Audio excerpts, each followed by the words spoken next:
ఒక దేశం సంవత్సరానికి ఫుడ్ మీద 2 లక్షల కోట్లు ఖర్చు చేస్తుంటే బార్డర్లో సెక్యూరిటీ కోసం 7 లక్షల కోట్లు ఖర్చు పెడుతుంది.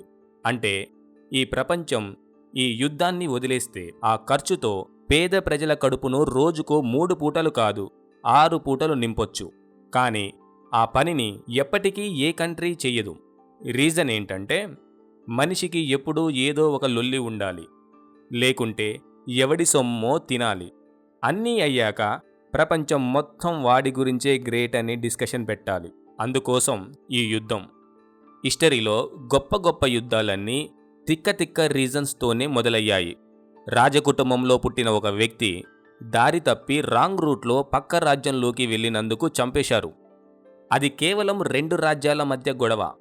దాన్ని ఈ ప్రబుద్ధులు మొదటి ప్రపంచ యుద్ధంగా మార్చేశారు. 4 సంవత్సరాలు కాల్చుకు చచ్చారు. మోస్ట్ వరస్ట్ వార్ రీజన్ ఏంటంటే బ్రిటిష్ పందిని అమెరికన్ రైతు కాల్చి చంపాడని 2 దేశాలు యుద్ధానికి సిద్ధమయ్యాయి. వారు లొకేషన్కి కూడా వెళ్ళారు. అందులో ఎవడికి కామన్ సెన్స్ పనిచేసిందో ఏమో తెలియదు, కానీ యుద్ధం వద్దనుకున్నారు. పంది కోసం యుద్ధమా? మీరు మనుషులా పందులారా? ఈ యుద్ధం దేశాలతోనే కాదు, డైలీ లైఫ్లో కూడా ప్రతిరోజు చేయాలి.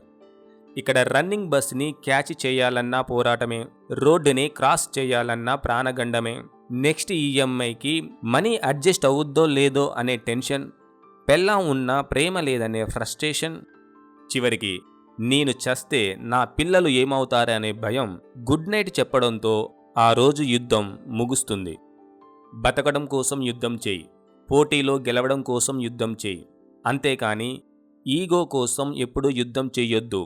అది ప్రకృతికి విరుద్ధం. కడుపు నిండిన సింహం ఎప్పుడూ వేటాడదు. మౌంట్ ఎవరెస్ట్పై ఎగిరే గద్ద కూడా ఈ లోకం నా కాళ్ళ కింద అని ఎప్పుడూ అరిచి చెప్పదు, ఎవరికీ పిలిచి చూపించదు.